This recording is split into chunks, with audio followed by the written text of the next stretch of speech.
We got more clips from OTAs today. We're going to be looking at the New England Patriots and getting another look at Ja'Lynn Polk. We're going to watch him catch some balls, work through some drills, everything else. But before we do, you need to click that subscribe button. We're going hard in the paint, looking at these rookies every single day this offseason, from rookie camp, OTAs, minicamp, training camp, whatever it is, behind the scenes, workouts. We will have it here on top of your favorite veterans, covering your favorite storylines. Click that button. Stop missing out on your favorite players. Let's look at Ja'Lynn Polk real quick here. I have 2 minutes of clips. I believe I have some old ones too, but they got a lot of clips from yesterday. They did a good job getting Ja'Lynn Polk on social media. On top of that, we'll run through these a few times, talking ball on him and the Patriots, but there he is. Bring the ball in. Sticky hands. Ball coming in. Bam. Getting up there. Rising up a little bit. Sudden wide receiver, sticky hands. There's another one on the break. He's light on his feet, which he should be. Ball's coming there. Easy pitch and catch. Here's another one. Choppy go.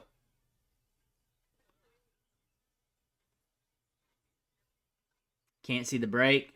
Nice hands.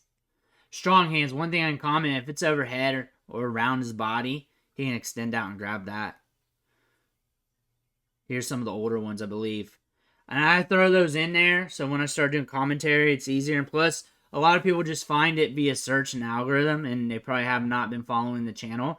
So if they've missed it, you got it here. So you don't have to watch 2 or 3 videos of mine. There we go. What I comment on this is Drake Maye, from what we're seeing from the clips, rookie camp, OTAs, and just from my viewpoint looking at clips, it feels like he's building a good rapport with Ja'Lynn Polk and Javon Baker.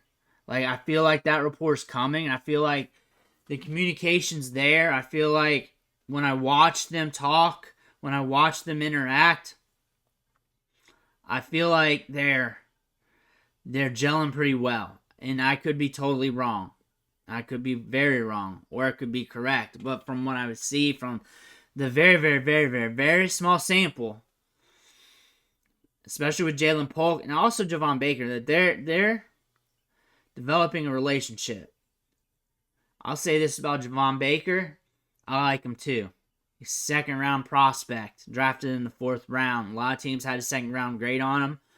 But like I've been saying this whole time, we had about 20-some wide receivers with a second-round grade or better, or day 2 grade or better. Let's just say that. That makes more sense.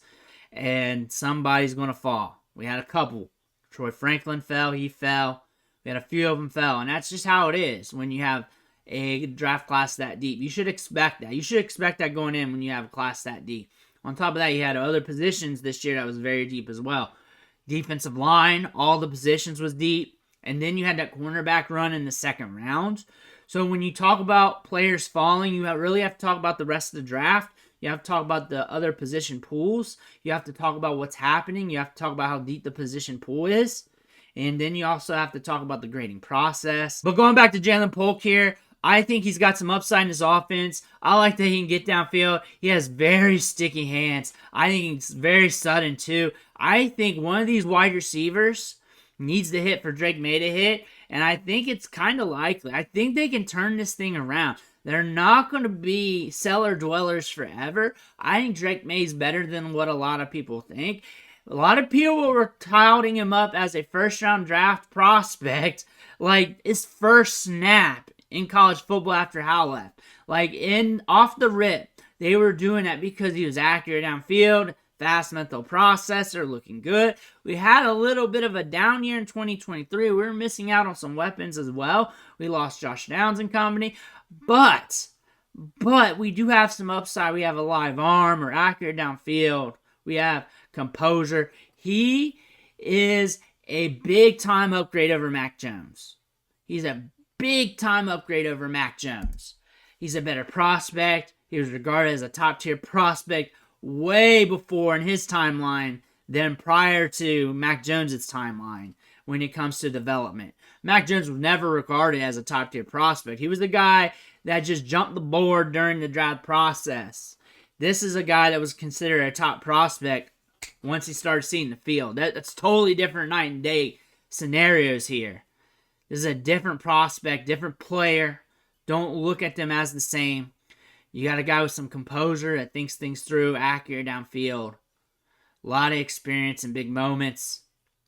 You got yourself a quarterback here that can step it up. And the Patriots have shown the willingness to get him some wide receivers through this draft, spend some capital.